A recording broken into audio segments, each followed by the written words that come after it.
মৰমৰ ছাত্ৰ-ছাত্ৰী ৩ নম্বৰ অংকটো চোৱা। এজন মানুহৰ ৩০ দিনৰ হাজিৰা ১১,২৫০ টকা। মানুহজনৰ দৈনিক হাজিৰা কিমান? দৈনিক মানে কিমান? দৈনিক মানে এদিনৰ হাজিৰা কিমান উলিয়াব হৈছে। ৩০ দিনৰ হাজিৰা দিয়াই আছে, গতিকে এদিনৰ হাজিৰা উলিয়াবলৈ কোৱা হৈছে। কেনেকৈ কৰিম চাবা। ৩ নম্বৰ সমাধান।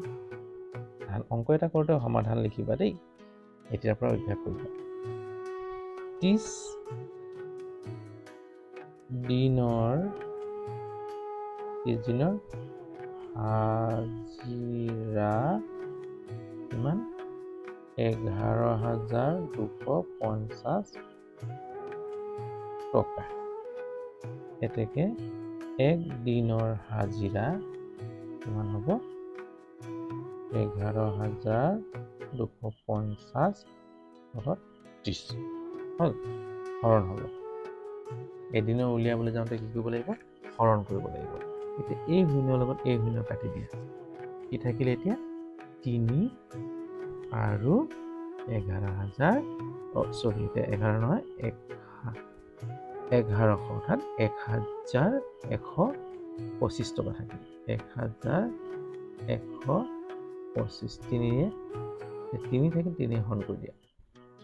একক নাযায়, দুঘৰ লোৱা। ৩ গুণ ৯ হ'ল। এতিয়া ১১ৰ পৰা ৯ গ'লে কিমান হ'ব? ২। এই ২টো নমাই দিয়া, ২২ হ'ব। ৩ ৭ গুণ ২১ হ'ল। ২ৰ পৰা ১ গ'লে ১ নাই, ৫টো নমাই দিয়া, ১৫ হ'ব।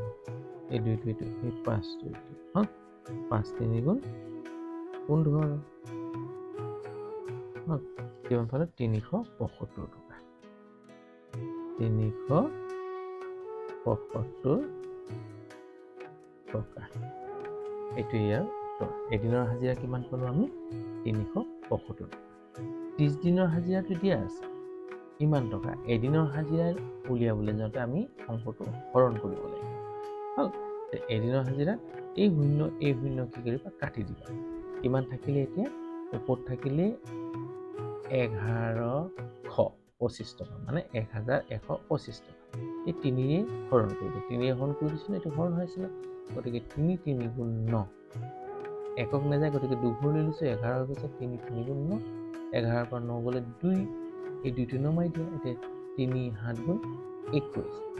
২২ৰ পৰা ২১ গ'লে ১। এই ৫টো নমাই দিয়া। ৩ ৫ গুণ ১৫ হ'ল। উত্তৰটো এইটো পালোঁ। অংকটো কেনে পাইছা জনাবা দেই কমেণ্টত। যদি ভাল পাইছা তেতিয়া লাইক এটা কৰি দিবা আৰু বন্ধুবৰ্গলৈ শ্বেয়াৰ কৰি দিবা। এই চেনেলটোত যদি নতুন তেতিয়াহ'লে চেনেলটো ছাবস্ক্ৰাইব কৰি ল'বা আৰু বেল আইকনটো টিপি দিবা। কিবা সুধিবলগীয়া থাকিলে বিনা সংকোচে তোমালোকে কমেণ্টত সুধিব পাৰা। মই আকৌ বুজাবলৈ চেষ্টা কৰিম। কিবা যদি বুজোৱাত অলপ খোকোজা হয় তেতিয়াহ'লে মই আকৌ ভালকৈ তোমালোকক বুজাবলৈ যত্ন কৰিম আৰু এই ধৰণৰ ভিডিঅ' লৈ তোমালোকৰ ওচৰত উপস্থিত হোৱাৰ আশাৰে আৰু উদ্যমেৰে মই তোমালোকক বুজাবলৈ চেষ্টা কৰিম আৰু চেষ্টা কৰি যাম। গতিকে তোমালোকৰ সহায় সহযোগৰ প্ৰয়োজন হ'ব। ইয়াতে ৰাখোঁ, আজিলৈ হ'ব, বাই।